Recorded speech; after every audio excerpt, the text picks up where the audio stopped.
Hello दोस्तों, आप लोगों का स्वागत है हमारे वीडियो में। इस वीडियो में क्लास 10 मैथमेटिक्स का मॉडल पेपर सॉल्यूशन कराने वाले हैं, जो कि है काका पब्लिकेशन का। तो चलिए बिना देरी किए हुए वीडियो को शुरू करते हैं। इस वीडियो में कंप्लीट मॉडल पेपर 1 को सॉल्यूशन कराएंगे, वो भी सिंगल वीडियो में। ओके, तो चलिए बिना देरी किए हुए वीडियो को शुरू करते हैं। हम लोगों का जो पहला क्वेश्चन होता है, इसमें जो दो खंड होते हैं, खंड अ और खंड ब। तो सबसे पहले हम खंड अ को हल करते हैं, जिसमें 20 क्वेश्चन बहुविकल्पी होते हैं। देखिए हमारा पहला क्वेश्चन है, यदि 26 और 156 का लसागु हमें दिया है 156 है, तो मस का मान है। तो हम जानते हैं कि दो संख्याओं का गुणनफल a इंटू बी बराबर होता है LCM गुणे HCF। तो यहाँ पर हमें दो संख्या दिया गया है, पहली संख्या है 26, दूसरी संख्या है 156। बराबर है LCM हमें दिया ही है कि ये 156 है, और HCF हमें ज्ञात करना है, तो HCF लिख देते हैं। तो यहाँ से 156 कट जाएगा, तो हमारा HCF बराबर आ जाएगा HCF बराबर 26। बहुत आसान क्वेश्चन था, तो 26 क्वेश्चन आया है। ये हमारा जो नंबर सिस्टम से आया हुआ क्वेश्चन है।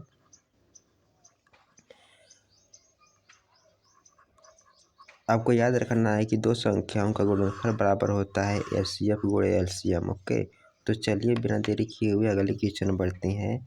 हमारा अगला क्वेश्चन है कि यदि साइन अल्फा बराबर 1/2 और साइन बीटा बराबर 1/2 है, तो अल्फा प्लस बीटा का मान ज्ञात कीजिए।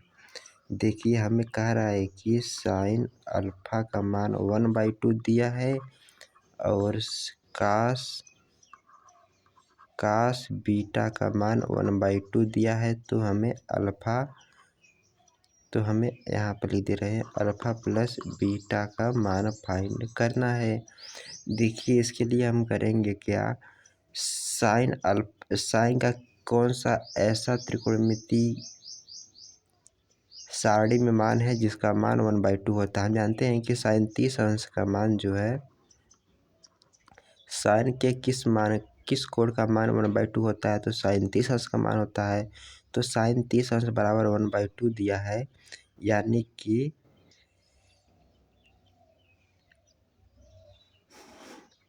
यहाँ से साइन 30 अंश का मान होता है 1/2। तो यहाँ से हम लिख सकते हैं साइन अल्फा बराबर साइन 30 अंश है, तो यहाँ साइन कट जाएगा, और अल्फा बराबर आ जाएगा 30 अंश। यहाँ पर आ जाएगा कास बीटा बराबर कि कास किस कोण का मान 1/2 होता है, तो कास 60 अंश का होता है। तो ये बराबर हो जाएगा कोस 60 अंश, तो कोस यहाँ से कट जाएगा, तो बीटा बराबर आ जाएगा 60 अंश। तो यहाँ से अल्फा प्लस बीटा को ऐड कर दीजिए, तो अल्फा हमारे पास 30 आ गया है, बीटा बराबर 60 आ गया है, तो बराबर 90 डिग्री आ जाएगा। ओके, एक तरीका तो यह है हल करने का, 90 डिग्री करेक्ट हो जाएगा। एक तरीका और है हल करने का। हम जानते हैं कि हालांकि ये सूत्र नहीं पता होगा आपको कि साइन अल्फा प्लस बीटा बराबर होता है sine alpha plus cos beta plus sine beta into cos alpha होता है। Okay, sine beta into cos alpha. जब इस सूत्र का प्रयोग करेंगे तो भी आपका राइट आंसर मिल जाएगा। ओके, हालांकि यह क्लास 10 से सिलेबस से हटा दिया गया है, इसलिए इसका यूज़ नहीं कीजिए। जो आपका तरीका आसान हो उसी का यूज़ कीजिए। ओके, तो चलिए हम पढ़ते हैं अपने नेक्स्ट क्वेश्चन पर। हमसे कह रहा है कि पाई है, पाई एक अपरिमेय संख्या है, पाई एक परिमेय संख्या है, पाई एक अभाज्य संख्या है, पाई एक भाज्य संख्या है। देखिए पाई का मान होता है 22/7। ओके, जो कि 22/7 एक परिमेय संख्या है, परंतु पाई का मान जो 22/7 होता है, यह लगभग में होता है। ओके, एग्जैक्ट नहीं होता है। क्योंकि पाई एक अपरिमेय संख्या है और अपरिमेय संख्या को परिमेय संख्या के रूप में व्यक्त नहीं किया जा सकता है, जो कि 22/7 एक परिमेय संख्या है और 22/7 के बराबर होता है 3.14। ओके, तो याद रखना है कि पाई एक अपरिमेय संख्या है, इसे कभी परिमेय संख्या रूप में व्यक्त नहीं किया जा सकता है। 22/7 जो होता है यह पाई का लगभग मान होता है। ओके, तो पाई एक अपरिमेय संख्या है, तो यहाँ पर राइट आंसर हमारा 1 हो जाएगा। अगर कोई आपसे ये पूछ दे कि 22/7 एक परिमेय संख्या है या फिर अपरिमेय संख्या है, तो देखिए परिमेय संख्याएं क्या होती है। परिमेय संख्याएं को हम p/q के रूप में ले सकते हैं, जहाँ q बराबर इक्वल टू नॉट 0 है और पी क्यू कोई पूर्णांक है, कोई इंटीजर है। ओके, तो यहाँ पर 22 और 7 कोई इंटीजर तो है ही, यानी p/q के रूप में लिख सकते हैं, तो यह एक परिमेय संख्या हो गई, जबकि अपरिमेय संख्या को p/q के रूप में नहीं लिखा जा सकता है। ओके, तो चलिए हम आगे बढ़ते हैं चौथे क्वेश्चन पर। हमारा चौथा क्वेश्चन है कि संख्या 144 के अभाज्य गुणनखंडों में अभाज्य गुणनखंडों का योग है। देखिए हमें यहाँ ये जो हमारा क्वेश्चन है गणित का आधारभूत प्रमेय से आया है, फंडामेंटल हमारा नंबर सिस्टम से आया है। तो 144 का हमारा जो है किसी भी संख्या को हम उसे अभाज्य गुणनखंडों के रूप में व्यक्त कर सकते हैं। तो 144 को जब अभाज्य गुणनखंडों के रूप में व्यक्त करेंगे तो यह 12 का वर्ग होता है। ओके, अब 12 के वर्ग को हम लिख सकते हैं 3 × 4। ओके, 3 × 4 का वर्ग, अर्थात यहाँ पर आ गया 3 का वर्ग × 4 का वर्ग को 2 लिख सकते हैं और 3 और 4 अभाज्य संख्या है, ये 2 आ जाएगा। ओके, तो अभाज्य घातों का योगफल कितना हो जाएगा 2 + 2⁴ 4 हो जाएगा बराबर 6। ओके, तो 6 ही हमारा राइट आंसर हो जाएगा, तो B is a correct option है। तो हम चलिए बढ़ते हैं नेक्स्ट क्वेश्चन पर। हमारा जो है पांचवा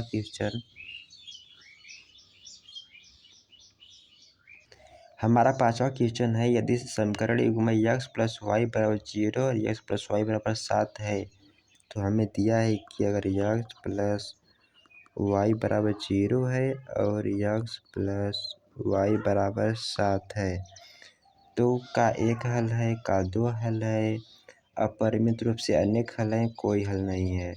तो यहाँ पर हमारा दो चर वाले रैखिक समीकरण युग्म में से आया हुआ क्वेश्चन है। हम जानते हैं कि अगर a1/a2 बराबर है b1/b2 के इक्वल टू नॉट है c1/c2 के, तो इसका कोई हल नहीं होता है, कोई हल नहीं। अगर यहीं पर a1/a2 बराबर है b1/b2 के बराबर है c1/c2 के, तो अपरिमित रूप से अनेक हल हैं। ठीक है, तो यहाँ पर अगर एक और कंडीशन बनता है, अगर a1/a2 इक्वल टू नॉट है b1/b2 के, c1/c2 जो तो बराबर है इक्वल टू ना, इसको नहीं देखते हैं, इसका अद्वितीय हल होता है, अद्वितीय हल। ओके, अद्वितीय हल होता है। तो चलिए इसी पर हम देख लेते हैं इसका कौन सा ऑप्शन सही है। a1 क्या है, a1 1 है, तो सिंपली तुलना कर दीजिए, तो 1/1 a1/a2 का अंतर अनुपात आएगा 1/1 बराबर b1/b2 कर दीजिए, b1/b2 1 है, 1/1 बराबर 0/7 है। तो ये तो 1 आ गया बराबर 1 आ गया बराबर, किसी संख्या में अगर 0 से डिवाइड करते हैं तो हमेशा वह 0 आता है, यानी कि यह इक्वल टू नॉट है c1/c2 के। तो यहाँ से कौन सा कंडीशन बन गया, कंडीशन बन गया कि इसका कोई हल नहीं है। ओके, तो कोई हल नहीं है, तो हमारा यहाँ पर डी ऑप्शन नीचे करेक्ट हो जाएगा। Okay,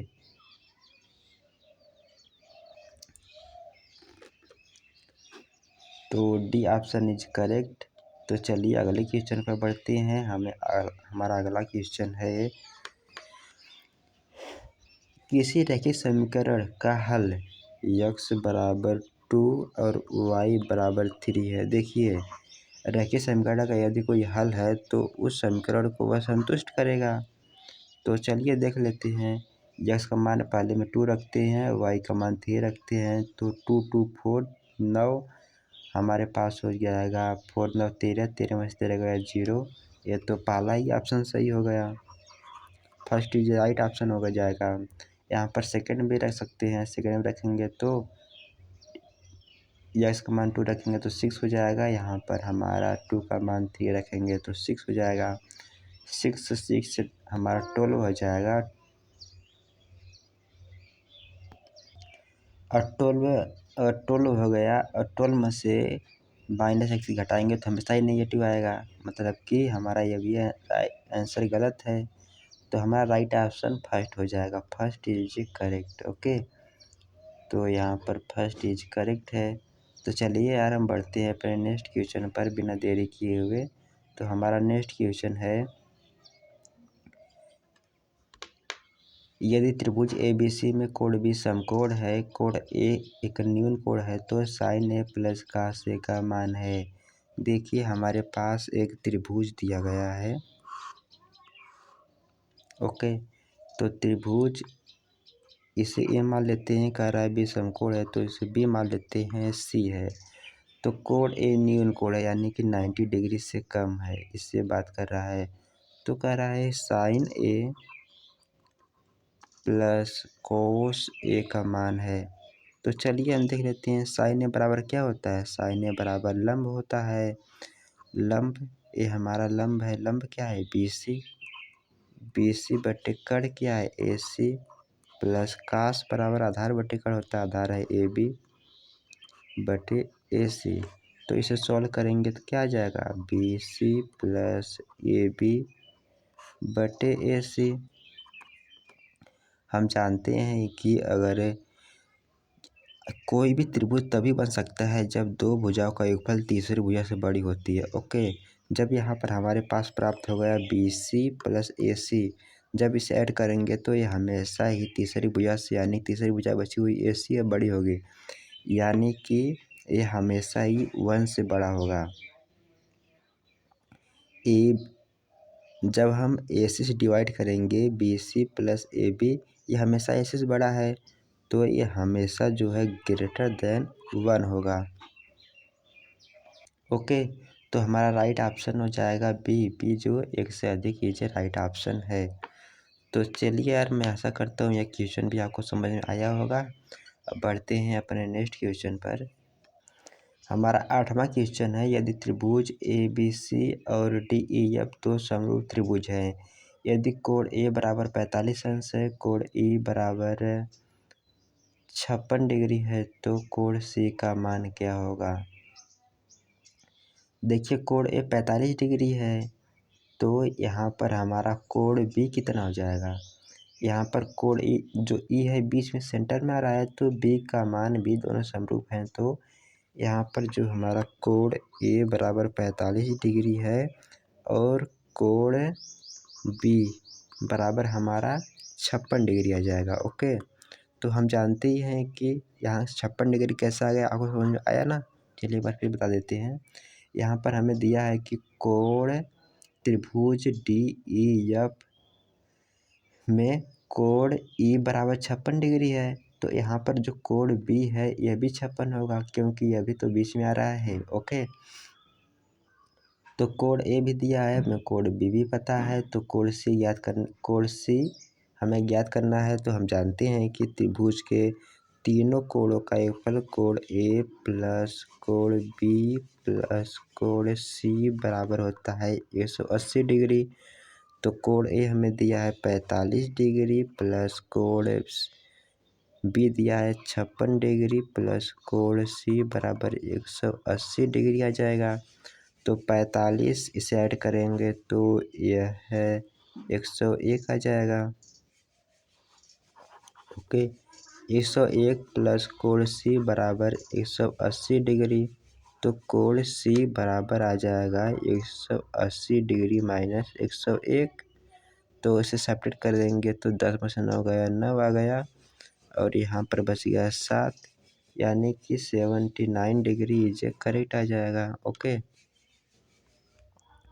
79 degree is correct. तो हमारा राइट ऑप्शन कौन सा हो गया? राइट ऑप्शन हो गया डी। ओके, तो हमारा D is a correct option. तो हमें अगला क्वेश्चन कह रहा है कि 9वां क्वेश्चन हमारा है कि बिंदु -3 -3, से यस अक्ष से दूरी पूछा है। देखिए हमारा जो निर्देशांक अक्ष होता है यस, यह बिंदु कहाँ पर होगा? -3, 4। तो यस अक्ष से दूरी क्या होता है? यस अक्ष दूरी वाई होता है। ओके, तो वाई का मान कितना इसमें दिया है? इसमें 4 है। ओके, वैसे ये इसका निर्देशांक कहाँ पर पॉइंट होगा? इसमें प्लस प्लस होता है, इसमें जो है माइनस प्लस होता है, इसमें प्लस माइनस माइनस होता है, इसमें माइनस प्लस होता है। ओके, तो यह किस में हो जाए? दूसरे में होगा। तो यह कहीं -3 इधर, -3, 4 कहीं इधर होगा। ओके, तो वाई अक्ष, यस अक्ष से दूरी क्या होता है? वाई निर्देशांक होता है। तो इससे ऊपर जाएंगे तो यहाँ पर हमारा 4 इज करेक्ट आ जाएगा। ओके, तो चलिए यार बढ़ते हैं अपने नेक्स्ट क्वेश्चन पर। हमारा नेक्स्ट क्वेश्चन है कि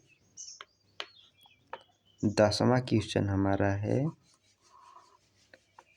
कि -8, 10 बिंदु और यक्स, 7 को मिलाने वाले रेखाखंड के मध्य बिंदु के निर्देशांक हमें दिया है।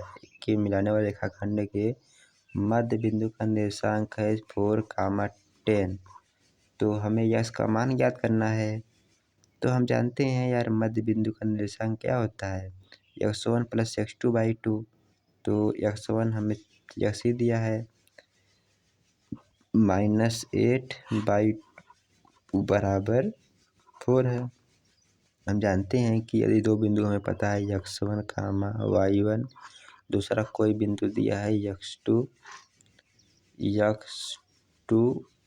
y2, तो मध्य बिंदु के निर्देशांक होता था x1 + x2/2 और y कोटि होती थी y1 + y2/2। ओके, तो यहाँ से हम ज्ञात करेंगे। तो हमें x1 + x2 करेंगे तो -8 है, बाई 2 हो जाएगा, बराबर 4 आ जाएगा। जब इसे फर्दर सॉल्व करेंगे तो हमारा आ जाएगा यहाँ से x -8 बराबर 4 दूना 8। तो यहाँ से x बराबर, इसे राइट में भेजेंगे तो प्लस में जाएगा, 8 8 16 हो जाएगा।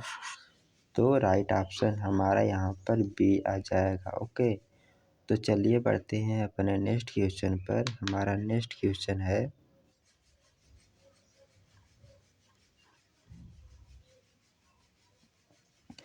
त्रिभुज ABC में AB बराबर 6 सेंटीमीटर है, DE और BE सब इस प्रकार हैं कि AE बराबर 1/4 AC तो AB की लंबाई है। तो चलिए देख लेते हैं। हमसे कह रहा है कि त्रिभुज ABC है, इसे A मान लेते हैं, इसे B मान लेते हैं, इसे C मान लेते हैं। और AB बराबर 6 सेंटीमीटर दिया है, यह 6 सेंटीमीटर है। और DE समांतर है BC के। BC, यहाँ BC यानी कि इसके समांतर कोई और रेखा है, इसके समांतर। यह क्या है? यह है D। यह बिंदु D मान लेते हैं, यह E मान लेते हैं, आपस समांतर है। और AE, हमारा जो AE है, यानी कि AE बराबर है, यानी कि हमें दिया है कि AE अनुपात AC, AE अनुपात AC बराबर दिया है 1/4। AE अनुपात AC बराबर दिया 1/4। हम जानते हैं कि और हमें पूछा है कि AD की लंबाई। AD क्या है? इसकी लंबाई हमें पूछ लिया है। ओके। तो चलिए हम जानते हैं कि दो समरूप त्रिभुजों की संगत भुजाएं समानुपाती होती है। तो यहाँ से क्या हो जाएगा, त्रिभुज ए बी सी और त्रिभुज ए ई डी समरूप होंगे। क्यों? क्योंकि यहाँ पर थेल्स प्रमेय अप्लाई हो जाएगी। ओके, तो क्या हो जाएगा, ए बटे ए सी का अनुपात, यानी इसका अनुपात बराबर होगा हमारा ए डी के अनुपात बटे ए बी के अनुपात के बराबर होगा। तो इसका अनुपात तो हमें पता ही है कि यह 1/4 है, बराबर ए डी तो हमें ज्ञात ही करना है। ए डी मान लेते हैं कि वह यक्स है और ए बी तो हमें दिया ही है कि 6 है। तो यहाँ से यक्स का मान हमें फाइंड हो गया, यक्स बराबर 6/4 बराबर 2 से काट दीजिए तो 3/2 आ गया। जब इसे हल करेंगे तो 1.5 सेंटीमीटर आ जाएगा। ओके, तो 1/5 सेंटीमीटर इसे करेक्ट आ गया। मैं उम्मीद करता हूँ कि आपको समझ में आया होगा। यह कैसे लगा है थोड़ा सा इसके बारे में बता देते हैं। देखिए दिया है हमें कि ए बी सी एक त्रिभुज है जिसमें डी ई समांतर है बी सी के। तो अगर समांतर है, हम जानते हैं थेल्स प्रमेय क्या होती थी। थेल्स प्रमेय किसी त्रिभुज में यदि किसी एक भुजा के समांतर अन्य दो भुजा को प्रतिच्छेद करने वाला कोई रेखाखंड खींचे तो वह रेखाखंड अन्य दो भुजाओं को एक ही अनुपात में विभाजित करता है। तो सिंपली यही थ्योरम यहाँ पर अप्लाई किया गया है। ओके, तो चलिए यार हम बढ़ते हैं अपने नेक्स्ट क्वेश्चन पर। हमसे कह रहा है कि 12वां क्वेश्चन, त्रिभुज के शीर्ष हमें दिए गए हैं ए कामा सी, बी कामा सी और सी कामा ए का केंद्रक है इतना है, तो A cube plus B cube plus C cube का मान ज्ञात कीजिए।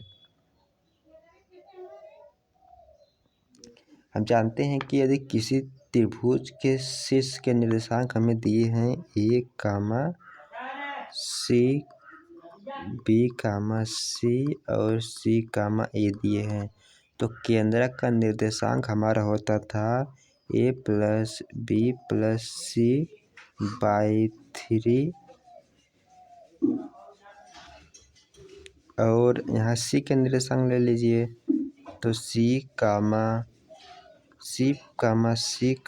ए बाई 3 होता था। एक केंद्रक के निर्देशांक है, एक कह रहा है कि 0 है, तो यानी कि A plus B plus C by 3 का मान 0 दिया है। तो यहाँ से हमारा ए प्लस बी प्लस सी बराबर 0 है। तो हमसे क्वेश्चन में पूछा है कि यहाँ पर ए का क्यूब प्लस बी का क्यूब प्लस सी का क्यूब मान क्या होगा। तो हम जानते हैं कि अगर ए का क्यूब प्लस बी का क्यूब प्लस सी का क्यूब बराबर होता है A plus B plus C, एक कोष्टक में, दूसरे कोष्टक में A square plus B square plus C square minus A B minus B C minus C A होता है। ओके, यहाँ पर -3abc होता है। अगर ए बी सी बराबर 0 है तो यहाँ पर हमारा हो जाता है ए का क्यूब प्लस बी का क्यूब प्लस सी का क्यूब बराबर 3abc हो जाता है। ओके,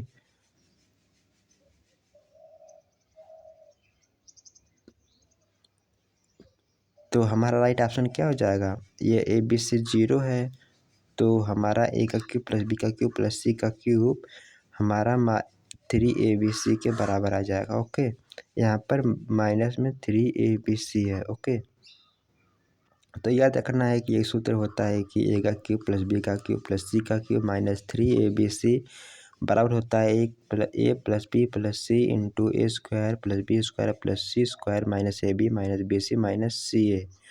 अगर ए बी सी बराबर 0 है तो इन सभी में गुणा करेंगे तो ये सभी 0 हो जाएंगे। तो हमारे पास बच गया क्या, ए का क्यूब प्लस बी का क्यूब प्लस सी का क्यूब माइनस 3 बराबर 0। तो ये जो माइनस में 3 है इसी को राइट में भेज देंगे तो प्लस में आ जाएगा।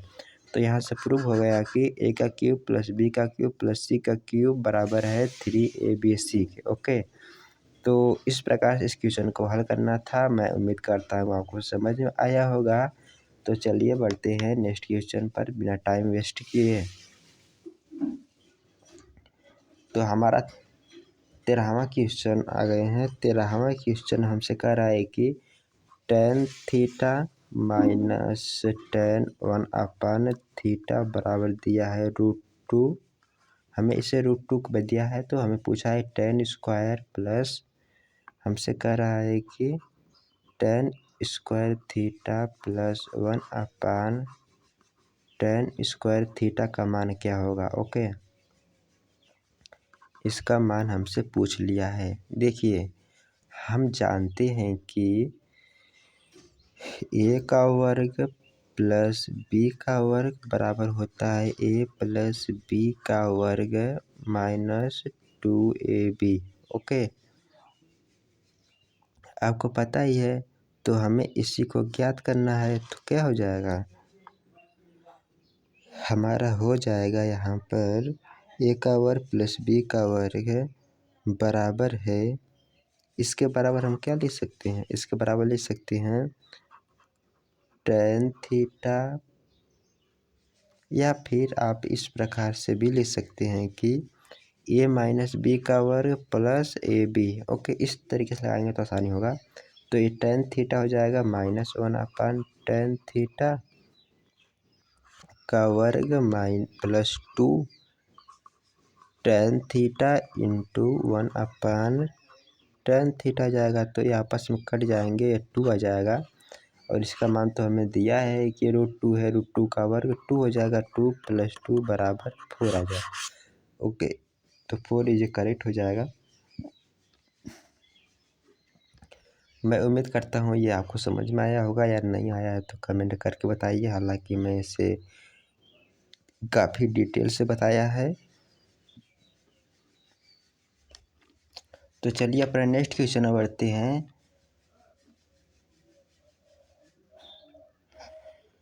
हमारा नेक्स्ट क्वेश्चन है, एक 6 मीटर लंबा खम्भा जमीन पर 2√3 मीटर लंबी छाया फेंकता है। तो सूर्य का उन्नयन कोण है। तो देखिए, हम इस कह रहा है कि एक 6 मीटर लंबा ऊंचा खम्भा इस 6 मीटर है। तो इसकी छाया जो हमें दिया गया है, यह इसकी छाया है। यह छाया कह रहा है कि हमारा यह 2√3 है। ओके, तो मान लेते हैं कि यह कोण थीटा है, तो यही उन्नयन कोण होगा। तो सूर्य का उन्नयन कोण है। ओके, तो मान लेते हैं कि सूर्य कहीं इधर होगा। ओके, तो यही जो हमारा इसका अनुपात ले लेंगे कि tan थीटा बराबर होता है लंब बटे आधार यानी 6/2√3। ओके, तो इससे कट करेंगे कि tan थीटा बराबर 2 3 6 हो जाएगा। तो इसे हल करेंगे तो √3 आ जाएगा। ओके, देखिए ये हमारा जो है ये बचा है 3/√3। और हम √3 को लिख सकते हैं √3 गुणे √3, क्योंकि √3 मल्टीप्लाई करेंगे तो वर्ग हो जाएगा और कड़ी हट जाएगी। ओके, तो इसी प्रकार से √3 डिवाइड कर दिए तो एक रूट बच गया, एक √3 बच गया। तो tan थीटा बराबर √3। तो अब किस त्रिकोणमिति का मान √3 के बराबर होता है। तो यहाँ पर tan 60 अंश का मान √3 होता है। तो tan थीटा बराबर tan 60 अंश। ओके, तो थीटा बराबर कितना आ जाएगा, 60 डिग्री आ जाएगा। तो यही हमसे पूछा था कि सूर्य का उन्नयन कोण हमारा 60 डिग्री आ जाएगा। ओके, तो हमसे 15वां क्वेश्चन कह रहा है कि एक गोले का व्यास डी है तो उसका आयतन होगा। अगर व्यास डी है तो उसकी त्रिज्या हो जाएगी d/3, क्योंकि त्रिज्या व्यास की आधी होती है। और गोले का आयतन हम जानते हैं कि होता है 4/3 पाई r क्यूब। तो यहाँ पर जब हम त्रिज्या का मान d/2 रखेंगे तो क्या हो जाएगा, तो 4/3 गुणे पाई गुणे डी क्यूब, और 2 का क्यूब हमारा 8 आ जाएगा। तो 4 दूना आ जाएगा 8, बराबर आ जाएगा 1/6 pi D cube. Okay, 1/6 pi D cube हमारा राइट ऑप्शन हो जाएगा। तो 1/6 pi D cube D is a correct option हो जाएगा। और हमसे अगला क्वेश्चन कह रहा है कि यदि त्रिज्याएं r1 और r2 वाले दो वृत्तों के परिधियों की परिधियों का योग कैपिटल R है, तो वृत्त के परिधि कह रहा है, वृत्त के परिधि बराबर है। तब यहाँ पर हमें कंडीशन बता रहा है कि r1 और r2 बराबर R की। चलिए देख लेते हैं। तो हमसे कह रहा है कि त्रिज्याएं r1 और r2 वाले दो वृत्तों के परिधियों का योग। तो वृत्त के परिधि होता है 2πr, तो 2πr1 प्लस 2πr2 बराबर कर रहा है कि त्रिज्या r वाले वृत्त की परिधि के बराबर है। तो क्या हो जाएगा, 2π कैपिटल R। ओके, तो यहाँ से हमारा 2π पाई कट जाएगा, तो क्या बच जाएगा यहाँ पर r1 प्लस r2 बराबर R। तो कौन सा कंडीशन मैच किया, तो हमारा right option r1 plus r2 बराबर R, यानी कि ए इज ए करेक्ट ऑप्शन हो जाएगा। तो चलिए हम 17वें क्वेश्चन को हल कर लेते हैं। हमारा 17वां क्वेश्चन है कि माध्य बराबर दिया है 3 माध्यक -2 बहुलक बटे k का मान है। हम जानते हैं कि बहुलक बराबर होता है, इसे याद रखना है, बहुलक बराबर होता है 3 माध्यिका -2 माध्य होता है। ओके, माध्यिका को आप माध्यक भी बोल सकते हैं। तो हमें माध्य इधर कर दीजिए, तो 2 माध्य बराबर आ जाएगा 3 माध्यक। माध्यिका को माध्यक कहिए, माध्यिका कहिए, बात ही की है। ओके, माध्यक माइनस बहुलक को राइट में भेजिए तो माइनस में आ जाएगा बहुलक। अब जब 2 को हम इससे डिवाइड करेंगे तो इससे हटा देंगे, मतलब कि डिवाइड करेंगे 2 से, तो k का मान क्या आ जाएगा तुलना करने पर, तो यहाँ से k का मान हमारा 2 आ जाएगा। ओके, तो 2 इज ए करेक्ट ऑप्शन, हमारा D is A right option है। ओके, तो चलिए हम 18वें क्वेश्चन पर बढ़ते हैं। हमारा 18वां क्वेश्चन है कि अपाला APAL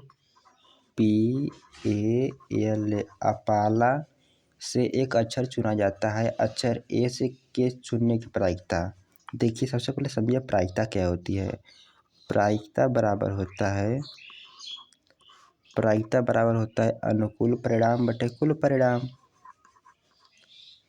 अनुकूल परिणाम मतलब जो आप चाहते हैं परिणाम बटे कुल परिणाम। तो अनुकूल परिणाम क्या कह रहा है कि अक्षर ए चुनने की प्रायिकता। तो अक्षर ए देखिए कितने बार आ रहा है, अक्षर ए जो है 1 2 3 बार आ रहा है। तो यहाँ पर 1 2 3 बार आ रहा है, तो अनुकूल परिणाम हमारा तो 3 है। और कुल परिणाम कितना है, कुल परिणाम हमारा 1 2 3 4 5 है, 5 आ गया। तो 3/5 इज ए राइट ऑप्शन, हमारा सी इज ए करेक्ट हो जाएगा। ओके, तो चलिए हम अगले क्वेश्चन पर बढ़ते हैं। हमारा अगला क्वेश्चन हमारा 19वां क्वेश्चन है। ओके, कह रहा है कि संख्याओं का बहुलक है। देखिए बहुलक क्या होता है, बहुलक जिसकी बारंबारता सबसे अधिक हो, जिस संख्या की बारंबारता सबसे अधिक हो उसे हम लोग बहुलक बोलते हैं। ओके, तो देखिए यहाँ पर 1 कितना बार आया है देख लेते हैं। यहाँ पर 1 जो है, यहाँ पर 1 2 3 4, तो यहाँ पर 1 की 1 की बारंबारता 4 बार है। इसी प्रकार से 2 की बारंबारता देख लीजिए, हमारा 2 की बारंबारता है 1 2, 2 की बारंबारता 2 है। इसी प्रकार से 3 की बारंबारता भी 2 है।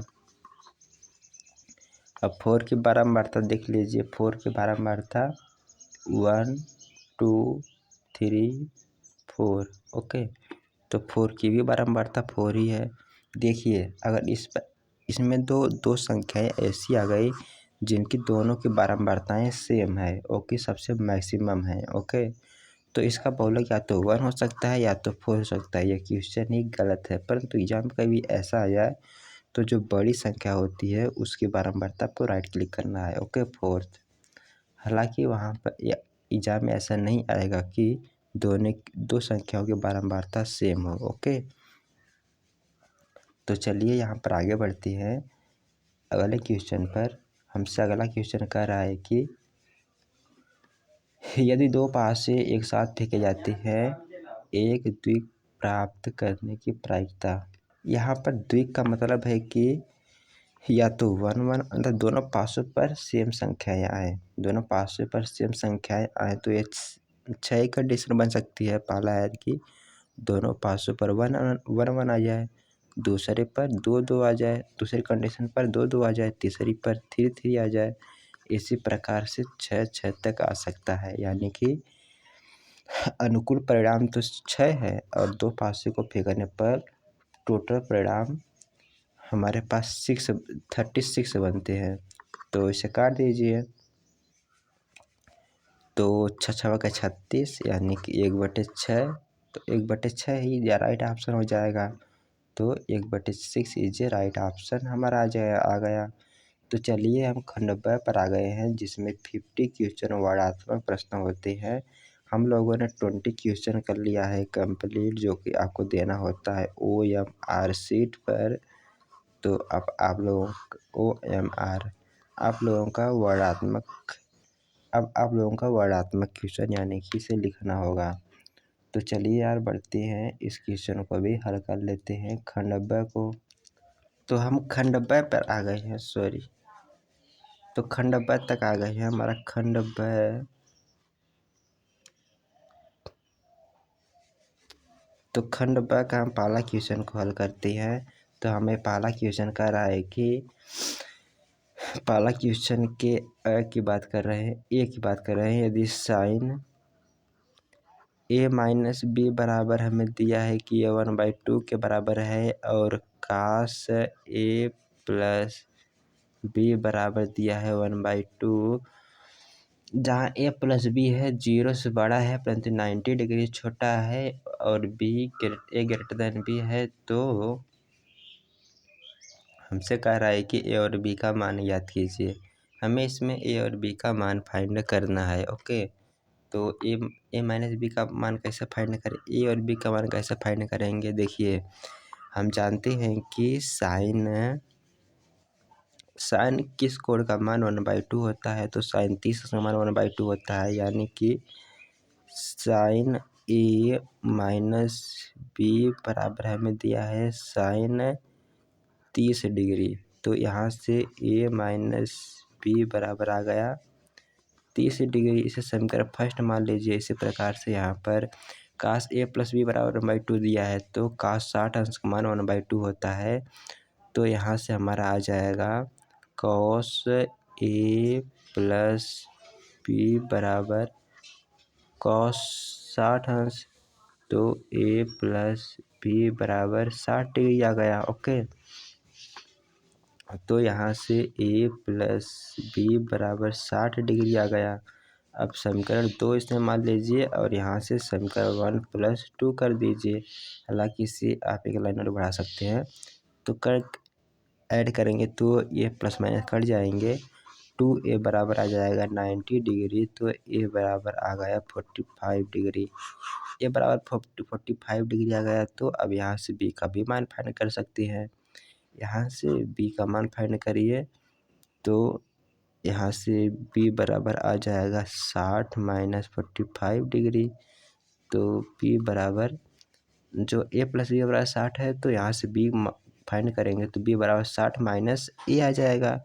और 60 माइनस a का मान कितना फाइंड किया, 45 मैंने डायरेक्ट रख दिया। ओके, तो घटाएंगे तो 15 डिग्री आ जाएगा। ओके, a का बराबर 45 डिग्री आ गया और b बराबर 15 डिग्री आ गया। ओके, तो यार आपको समझ में आया होगा। ओके, तो चलिए यार बढ़ते हैं नेक्स्ट क्वेश्चन पर। हमारा एक क्वेश्चन हुआ कंप्लीट और हमें कह रहा है कि बी क्वेश्चन को हल कर लेते हैं। तो हमें बी क्वेश्चन कह रहा है कि किस मान के लिए समांतर श्रेणी के 70 पद होंगे। देखिए हमारे पास समांतर श्रेणी के 3 पद दिए हैं। ओके, तो 3 पद दिए हैं, तो इनका 3 पदों का सर्वांतर समान कर दीजिए। ओके, यानी कि यहाँ पर सर्वांतर क्या होता था, a2 माइनस a1 बराबर dd क्या है, सर्वांतर है। तो क्या हो जाएगा यहाँ पर 2k माइनस 1 में सब्ट्रैक्ट कर दीजिए पहला पद k प्लस 9, यह बराबर हो जाएगा 2k प्लस 7 माइनस सब्ट्रैक्ट कर दीजिए पहला पद 2k माइनस 1। ओके, तो इसी को सॉल्व कर दीजिए, तो यह क्या हो जाएगा, माइनस इसमें मल्टीप्लाई करेंगे तो माइनस के माइनस 9 आ जाएगा, ऐड करेंगे तो यह k आ जाएगा सिर्फ। ओके, और k माइनस ये जो ऐड किए -9 माइनस -1 माइनस 10 आ गया। ओके, k माइनस 10 बराबर आ जाएगा यहाँ पर k केस कट जाएगा क्योंकि यहाँ +2k है, यहाँ पर -2k है, तो बच क्या गया 7 + 1 आ जाएगा 8। तो यहाँ से k बराबर आ गया, इसे राइट में भेज देंगे तो प्लस में 10 आ जाएगा। ओके, तो 10 + 8 बराबर k का मान 18 आ गया। थोड़ा सा हम शॉर्ट में हल कर दिए हैं, हालांकि एक स्टेप आप एग्जाम में और यहाँ पर लिख सकते हैं। तो k का मान 18 आ गया। इसमें क्या हम किए हैं कि दोनों पदों का सर्वांतर बराबर कर दिए हैं, क्योंकि समांतर श्रेणी में सर्वांतर सेम होना चाहिए। अब हमें सिद्ध करना है कि सिद्ध कीजिए कि √2 एक अपरिमेय संख्या है। इस प्रकार की क्वेश्चन काफ़ी एग्जाम में पूछे जाते हैं। तो चलिए देख लेते हैं यार इसे कैसे हम लोग सॉल्व करेंगे। अगर एग्जाम में आ जाए कि सिद्ध कीजिए कि √5 या फिर √2 या फिर √3 या फिर √7 एक अपरिमेय संख्या है, तो इसे किस प्रकार से प्रूव करना है, आइए इसके बारे में डिटेल से हम डिस्कस कर लेते हैं। इस प्रकार की क्वेश्चन मैंने अपने प्लेलिस्ट में कराया है, वहाँ पर भी देख सकते हैं। तो चलिए इससे भी देख लेते हैं। हम सबसे पहले इसकी विपरीत मान लेंगे कि माना √5 एक परिमेय संख्या है। ऐसा हम इसलिए मानते हैं, हमें बाद में प्रूव कर देंगे कि यह एक अपरिमेय संख्या है। ओके, परिमेय संख्या तो मान लिए, हम लोग माना इसके विपरीत मान लेंगे कि √5 एक परिमेय संख्या है। तो परिमेय संख्या को हम a/b के रूप में लिख सकते हैं, जहाँ a/b कोई पूर्णांक होता है और हर कभी भी 0 के बराबर नहीं होना चाहिए। और यहाँ पर हम जो लोग a और बटे b कोई परिमेय संख्या माने हैं, इनका अगर एक के अतिरिक्त कोई उभयनिष्ठ गुणनखंड है तो उससे भाग देकर a और b को सभाज्य बना लेंगे, यानी कि a और b का HCF 1 के बराबर है। सभाज्य बनाने का रीज़न यह है कि हम अभी आगे यह प्रूव कर देंगे कि इसका कोई और गुणनखंड है, कोई ऐसा और गुणनखंड है। तो हमने यहाँ पर माना, यहाँ पर मैंने इसका HCF 1 है, तो इसका और कोई गुणनखंड नहीं हो सकता है, इसलिए हमारा माना गया कथन गलत है, इससे विरोधाभास उत्पन्न होता है। अतः √5 एक अपरिमेय संख्या, इस प्रकार से हम प्रूव करेंगे। ओके, तो चलिए देख लेते हैं। तो यहाँ पर b को राइट में भेजेंगे, लेफ्ट में भेजेंगे तो b √5 बराबर a आ जाएगा। अब दोनों पक्षों में वर्क करेंगे तो यहाँ पर लिख सकते हैं कि दोनों पक्षों में वर्ग करने पर तो ये आ जाएगा b² 5 बराबर a²। इसे समीकरण नंबर फर्स्ट मान लीजिए।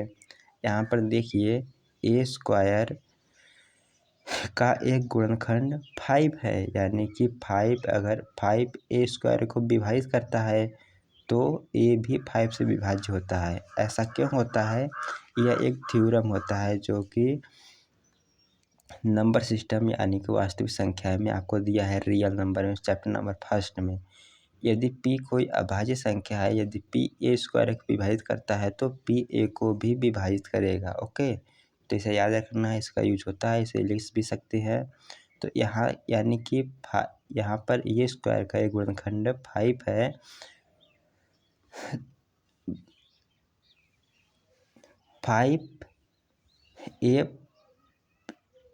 5 एक को विभाजित करता है तो 5 को हम लिख सकते हैं 5 × c। ओके, जहाँ c कोई पूर्णांक है तो एक स्थान पर आप 5c रख दीजिए। 5c मैंने इसलिए रखा कि 5 a² का गुणनखंड है और c कोई एक कांस्टेंट है। ओके, तो अब यहाँ पर हम समीकरण 1 से a का मान जब 5c रखेंगे तो यहाँ पर 5b² बराबर 25c², b² बराबर 5c²। तो यहाँ पर b² का एक गुणनखंड 5 आ गया, यानी कि b² यदि 5 को विभाजित करता है तो b भी 5 को विभाजित करेगा।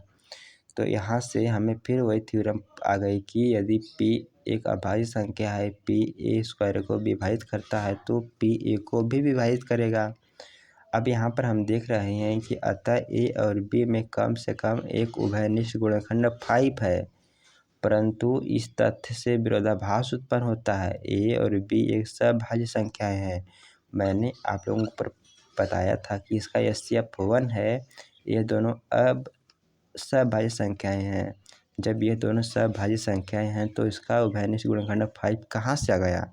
तो इससे विरोधाभास उत्पन्न होता है और यह विरोधाभास अपनी त्रुटिपूर्ण कल्पना के कारण प्राप्त हुआ कि √5 एक परिमेय संख्या है।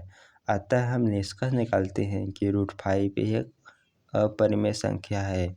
तो इस प्रकार से प्रूव करना होता है कि यदि एग्जाम में आप लोगों को √5, √2, √3, √7 या √11 सिद्ध करने के लिए आ जाए कि सिद्ध कीजिए कि √5 एक अपरिमेय संख्या है। ओके, तो मैं उम्मीद करता हूँ आपको समझ में आया होगा।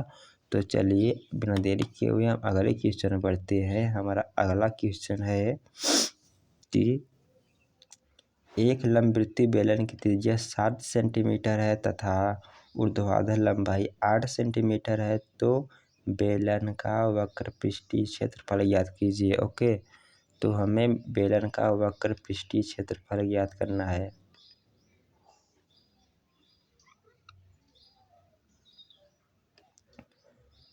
तो बेलन का वक्र पृष्ठीय क्षेत्रफल होता है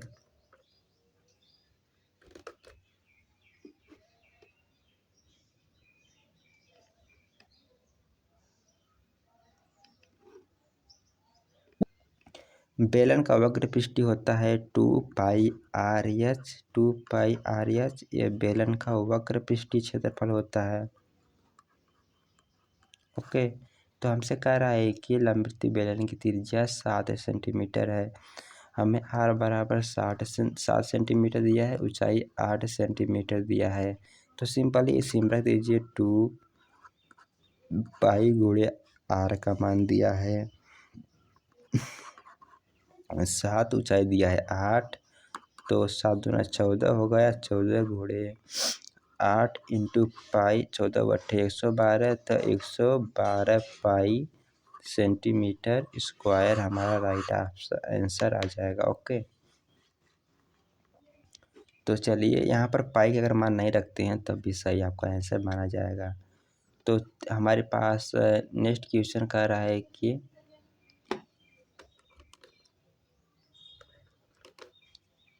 हमसे नेक्स्ट क्वेश्चन कह रहा है कि बिंदुओं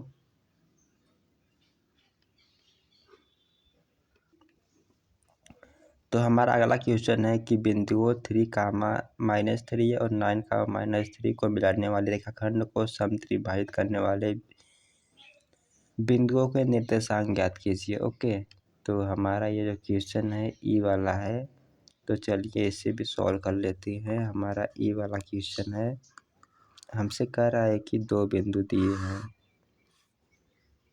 पहला बिंदु है -3, और दूसरा बिंदु हमें दिया है 9, को समत्रिभाजित करने वाले बिंदुओं का निर्देशांक।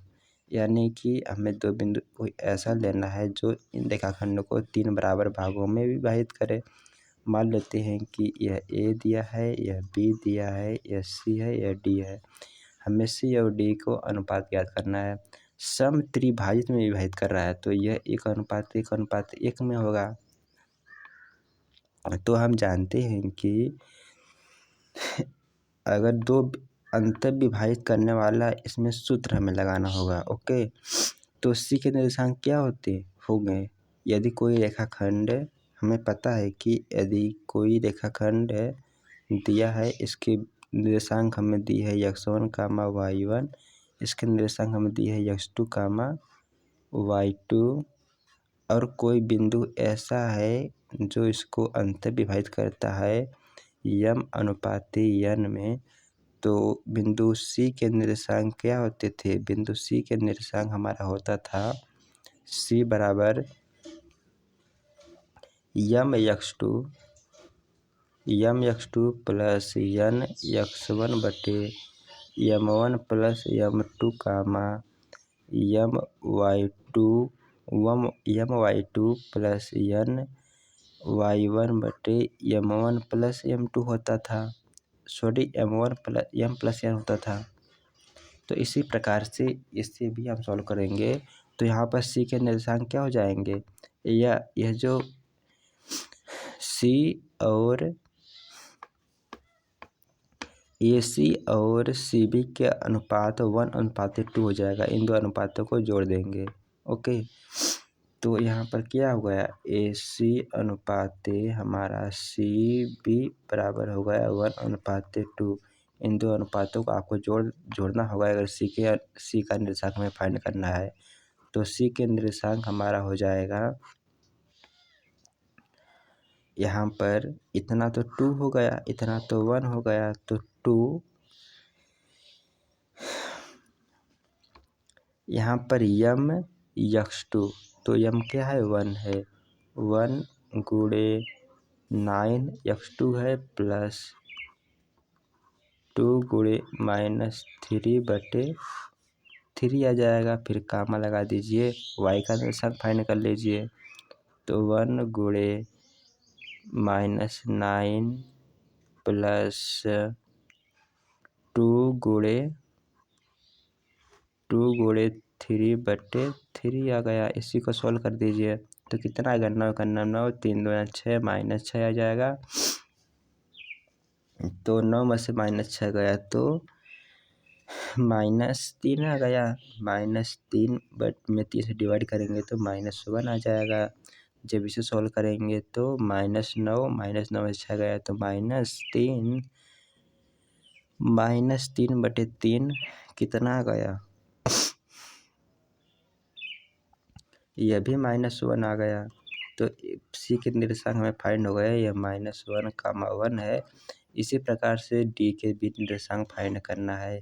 तो चलिए डी के भी निर्देशांक फाइंड कर लेते हैं। तो डी के निर्देशांक हो जाएंगे डी बराबर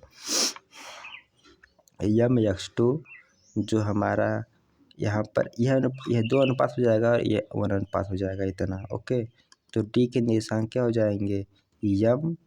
m का मान 2 हो जाएगा,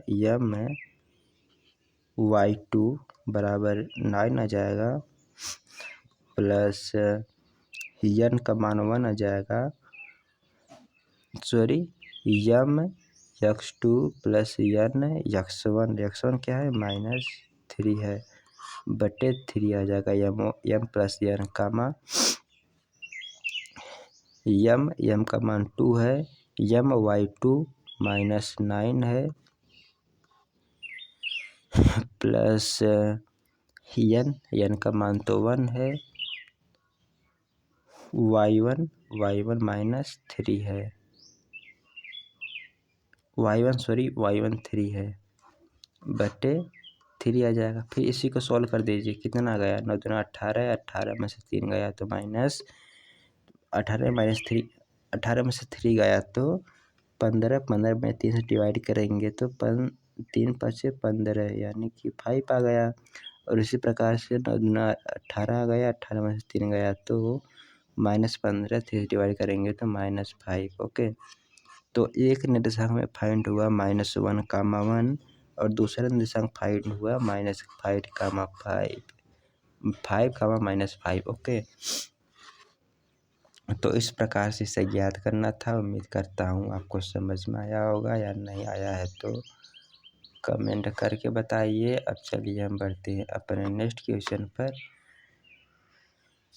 यह क्वेश्चन आपको समझ में आ गया होगा कि कैसे हम समत्रिभाजिता ज्ञात करेंगे। ओके,